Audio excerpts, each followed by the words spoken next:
পরীক্ষা শেষ করে বাসায় আসছি।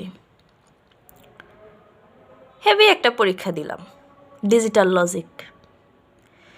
আমি হলাম কম্পিউটার ডিপার্টমেন্টের একজন স্টুডেন্ট। আমি দিব কম্পিউটার রিলেটেড পরীক্ষা। আচ্ছা যাই হোক, দিছে কিন্তু কোনো কি দরকার আছে এইরকম কোশ্চেন করা, এত সহজ কোশ্চেন করার? পড়াইছে তো কঠিন, সহজ কেন দিবে? আচ্ছা যাই হোক, দিছে এখন চারিদিক শুধু দেখতেছি সবাই শুধু নকল করে, খালি নকল করে। আমি তো সামনে যে একটা মানুষ আছে, বসে যা আছে, তারটা যে দেখবো, এই টাইমে আমার চোখের পাওয়ার যায় কমে, একদম কমে যায়। পিছনে একদম আমার চেয়ার ঘেঁষে একজন বসে আছে, তারটা যে আমি দেখবো একটু ঘাড় একটু কাত করে, ওইটা আমি আমার চোখের পাওয়ারটা অটোমেটিক কমে যায়। বুঝি না কেন, চশমা নিয়ে গেলেও কমে যায়।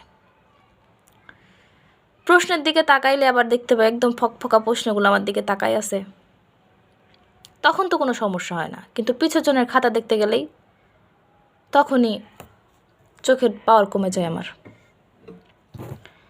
কষ্ট করে পরীক্ষাটা দিলাম। 2টা পরীক্ষা ছিল, একটা ল্যাব ছিল, একটা থিওরি ছিল। প্রথমে ল্যাবটা আল্লাহর রহমতে ভালোই হয়েছে, যেহেতু আমার রোলটা একটু পিছের দিকে, স্যারও বোরিং হয়ে যায়। আসলে পিছের রোল হলে যারা একটু স্যাক্রিফাইস স্যারও একটু করে, যে এতক্ষণ বসে আছি, এরাও বসে আছে, দেই একটু মার্ক বাড়াই দেই। দিবেনি হয়তো, কত দিবে যাই দিবে আলহামদুলিল্লাহ। কিন্তু থিওরিতে আমাকে কে পাস করাবে? থিওরিতে আমি কেমনে পাস করব?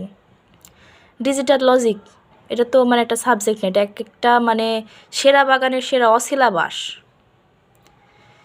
পরীক্ষা বুঝলাম যে আমার একারই মনে হয় খারাপ হয়েছে, কারণ মিডের রেজাল্টে তো একা আমি খারাপ করছিলাম, দেখলাম যা বুঝে। তো যাই হোক, পরীক্ষা শেষ হলো। এখন বের হওয়ার পর দেখি আমার মতো আরও কিছু বান্দা দাঁড়ায় আছে, ওই যে অ্যাসাইনমেন্ট জমা দিবে সিআরের হাতে, আরও বান্দাগুলো দাঁড়ায় আছে। জিগাইলাম কেমন হয়েছে, বলতেছে যে প্রত্যেক সেমিস্টারে এরকম একটা বাস, মুখের উপরেই বললো, প্রত্যেক সেমিস্টারে এরকম একটা বাসওয়ালা সাবজেক্ট থাকে, যেই সাবজেক্টের টিচাররা জানেই স্টুডেন্টরা সহজ দিলেও ফেল করবে, ভারী দিলে তো ফেল করবেই। ভারী বুঝাইছি কোয়েশ্চেন কঠিন। কি আর বলবো, এই জীবনটা আসলে সেই জীবনে কোথায় যা দাঁড়াবে। আমি যে রাস্তাটা দিয়ে আসি বা আজকে আসলাম, অন্যদিন আসি না, আজকে আসছি কারণ আজকে মনে খুবই দুঃখ ছিল। যদি সোজা রাস্তা দিয়ে আসতাম তাইলে মনে করেন যে হয়তো বা রাস্তা ভুলে আমি অন্যদিকেও চলে যেতে পারতাম, কারণ ওই যে ব্রেনের মধ্যে একটা অবস্থা চলতেছে, এই জন্য রিক্সা করে আসলাম আজকে। তো রিক্সা দিয়ে আসার সময় আমি ভাইয়ারে বলতেছি, রিক্সাওয়ালারে বলতেছি যে ভাই আমাকে কিন্তু এই রাস্তাটা দিয়ে একটু সাবধানে নিয়ে যায়, রাস্তাটা তো ভালো না, নিয়ে যায়। বেশি না, ভার্সিটির পেছনেই আমার বাসা। তো যাই হোক, নিয়ে গেল, নিয়ে আসতেছে। এখন রাস্তার যখন অন্ধকারের মধ্যে ঢুকলাম, তখন মনে হলো যে এই অন্ধকারেও তো একটু একটু ঝাড়ঝোপ বা ছোটোখাটো জিনিসপত্র হলেও দেখা যায়। আমার ভবিষ্যৎটা কোথায় ভাই? আমার ভবিষ্যতে তো কিছুই দেখা যায় না, কিছু দেখা যাবেও না। ফিউচারে আমি করবোটা কি? এমন একটা টেনশন হয়ে গেছে আজকের পরীক্ষা দেওয়ার পর। গত 2টা ক্লাস পরীক্ষা ছিল, 2টা সাবজেক্টের পরীক্ষা ছিল, যাই হোক জানতে টানতে দিছি। তার আগে আবার একটা ছিল ম্যাথ, এটা তো আজীবন মনে হয় আমার সাথে কোনো জন্মে খুব খারাপভাবে ম্যাথ মনে হয় আমার কোনো একটা শত্রু আসিল। আমার মনে হয় সাবজেক্টগুলো একটা টাইমে মনে হয় মানুষ আসিল, বুঝি না।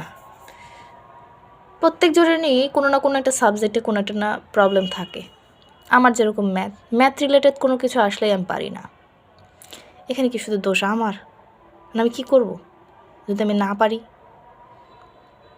চেষ্টা তো করি। এই ধরেন যে সারা সপ্তাহ তো আমি বসেই থাকি, শুক্রবার থাকে আমার ক্লাস। এখন সারা সপ্তাহ বসে থেকেও মনে করেন পড়ি, ওই যেদিন ক্লাস থাকে তার আগের দিন। আরে ভাই, সারা যদি সপ্তাহ পড়ি, তাও ক্লাসের আগের দিন যা একটু পড়া লাগে না। কখনো পড়ি কখনো পড়ি না। এখন পরীক্ষার আগের দিন তো পড়ি, শুনি যে পরীক্ষার আগের দিন পড়লে তাও মনে থাকে, কিন্তু এখন জানি না, আমারও এরকমই ছিল, কিন্তু এখন আমার ব্রেনটা কোথায় চলে গেছে বা কোন লেভেলে চলে গেছে। এতটা কষ্ট করে আসি, এতটা কষ্ট করে যাই, করতেছিটা কি আমি?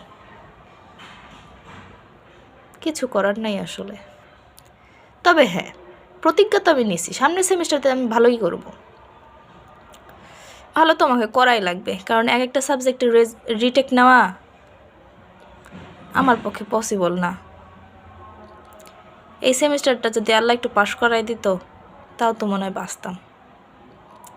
এই একটা ভিডিও বানানোর জন্য, এই মনের কথাটুকু বলার জন্যে কতবার যে ভিডিও অন করে আবার কাটে দিছি, মনে করলাম যে কেউ দেখবে না, কেউ কিছু বলবে না, কি আর করব। যাই হোক, দিলাম।